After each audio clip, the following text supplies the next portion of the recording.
In the Bhakti Sandarbha, these two processes are mentioned, and of course, in general, we'll find in the Gaudiya Sampradaya we have this conception of Pancharatrika vidhi and bhagavata vidhi, and we actually follow both. It's not that it's only bhagavat vidhi. So, what is the meaning of these? Bhagavat vidhi actually refers to Namsankirtan, chanting the holy name of the Lord. It's the Yuga Dharma. That's called bhagavat vidhi. The holy name of the Lord does not require initiation. It only requires faith and association with nice devotees, and then we chant Hare Krishna. And even without faith you can chant, of course, as in the case of Ajamil, you get effect.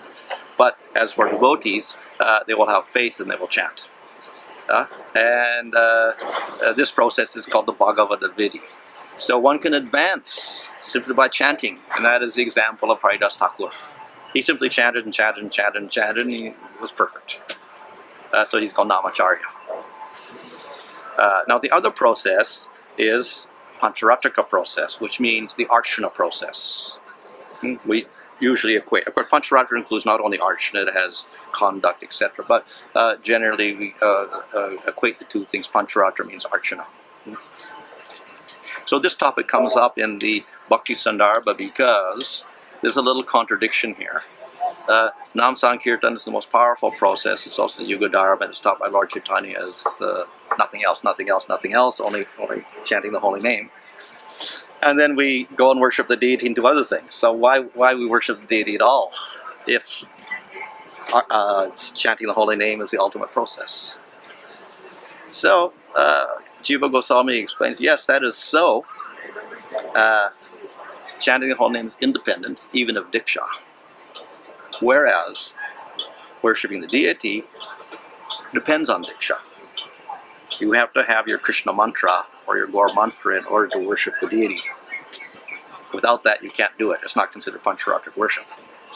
So therefore, Pancharatric worship means Diksha, initiation, getting those mantras. Bhagavat Vidhi, you just chant Hare Krishna and you don't need initiation. It seems like opposite processes. So, as I said, we do both.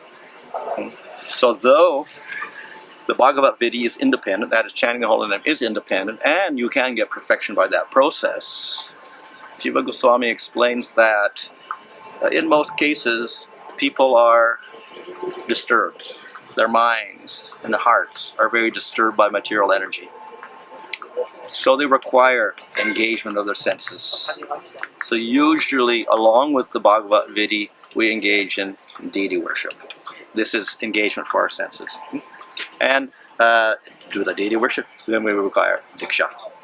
So though the holy name is independent of Diksha, or initiation, generally the Gaudiya Vaishnavas take Diksha also, but the purpose of that Diksha is to worship the deity.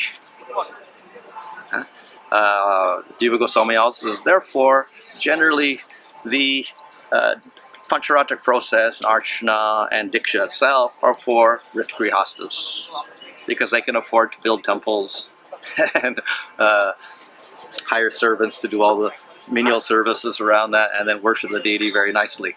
Whereas a renunciate is living off in Radhakunda somewhere, then he won't have those facilities. So then he simply chants the holy name of the Lord.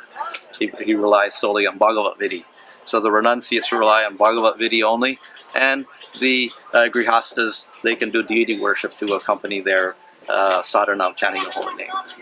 He makes that comment in one place.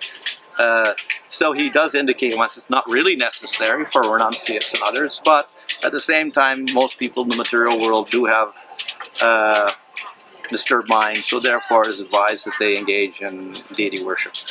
Now, of course, in the modern day, the society has changed, and we don't get many strict renunciates or extreme renunciates, and everyone is disturbed in mind, and social conditions are much different. So therefore, in general, deity worship would be, and Diksha would be recommended along with chanting the holy name.